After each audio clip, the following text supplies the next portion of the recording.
Have you ever watched a movie or even a YouTube video and wondered, why does that look so good? The truth is, cinematography is essential for bridging the gap between all of the other elements within the filmmaking process to create something that people truly want to invest their time in watching. But all of this has to complement the number one thing that's most important, and that is story. There are many wonderful tools, simple techniques, and valuable information out there to truly help you get a beautiful image. But it's the intentionality of your work that will truly deliver great stories. And it's important to note that your audience will feel this within your work, guaranteed, which is something I brutally had to discover for myself earlier on in my career.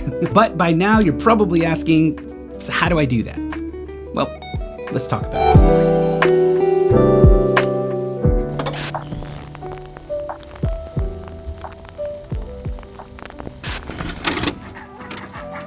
Hey, what's happening everyone? My name is Ryan, and if you're new with us, welcome. I truly appreciate you being here.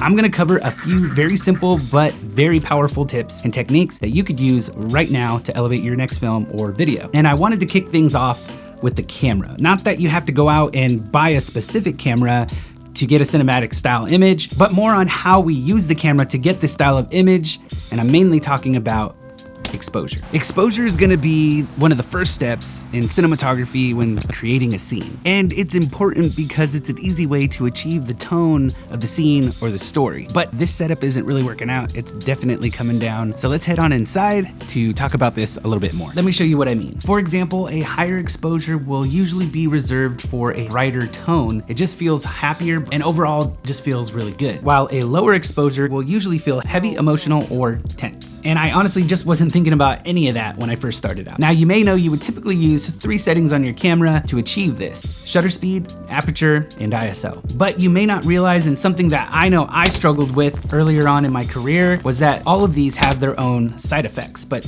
let me explain what I mean. For example, using the shutter speed to adjust your exposure could affect the motion blur, which could feel a little bit unsettling when used in the wrong context. And using ISO to adjust your exposure could result in unwanted noise, especially in low light situations. Now, of course, you could break these rules and utilize things like unnatural motion blur and noise to evoke emotion and set the tone for the scene. But again, the key is to use it intentionally to drive the narrative of the film. I think out of the 3 settings, the one that I'm thinking about the most is probably the aperture, because this is gonna pull out depth or add in more depth if you use it to adjust your exposure. Now this is important because the blurriness that you see behind me represents how you would see me with your own eyes if you were, standing in front of me, which gives our brains a 3D experience and otherwise a 2D device. If you're an establishing shot like this one, then you're probably gonna wanna crank your aperture to about f8 because you're gonna want more of the elements within the frame to be in focus. Not all the time, but usually.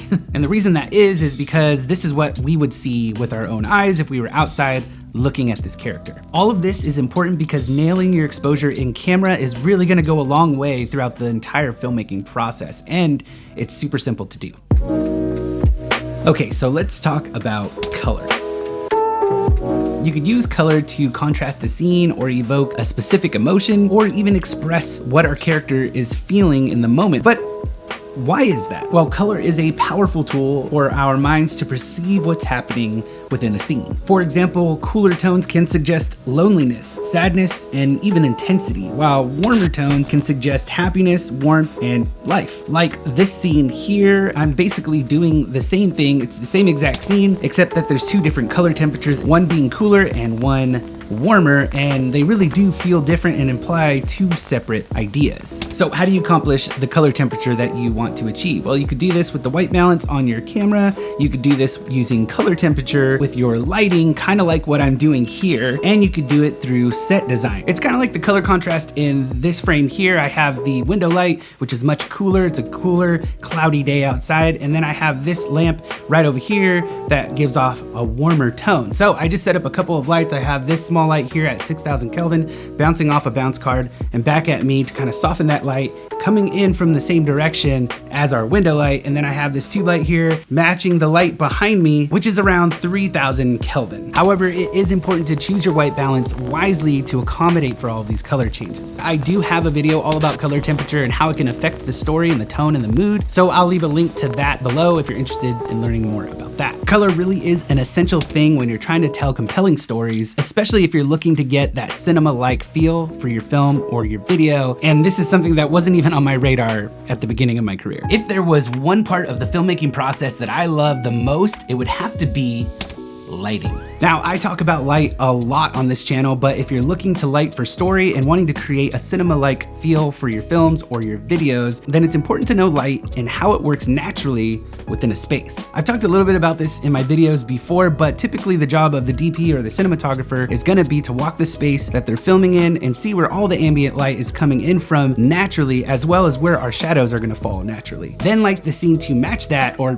even enhance it. The reason this is important to telling an effective story is because the more realistic a scene feels and looks, the less of a chance that the viewer is gonna be distracted by how the scene was lit. Now, like many rules, this one can too be broken. You could be super creative with your lighting and your colors, which would actually be called a stylized look, but even that has to be intentional for driving the narrative of the scene. I think the main goal is to try and light a scene to look as if it wasn't even lit at all. It just kind of feels like it belongs. So how do we do this? Well, one tip that I can give you is if you have a practical light within the scene, just make sure that your studio lighting is matching that practical light in terms of color temperature and lighting angles. Another thing that you could do, let's say you have a nice key light on your subject, but it kind of doesn't feel right, it kind of feels off. Well, then all you have to do is bring in a practical light. This way, your key light is justified by this practical light in the frame. Lighting really is an essential piece to getting that cinema-like look for your image. And it's one part of the filmmaking process I wish I knew a whole lot sooner. There is a whole lot to learn in the world of cinematography. I just can't fit it all into one video. But if you have any questions at all, or you'd like to add to the conversation,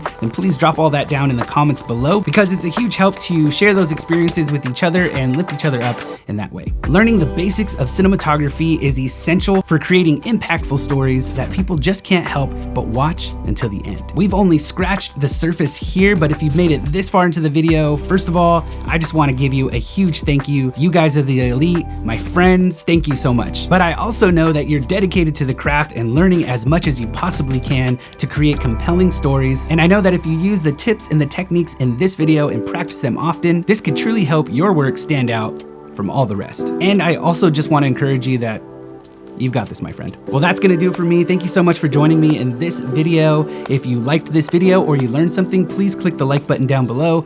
Consider subscribing if you haven't already, and I'll catch you in the next one. Cheers, friends.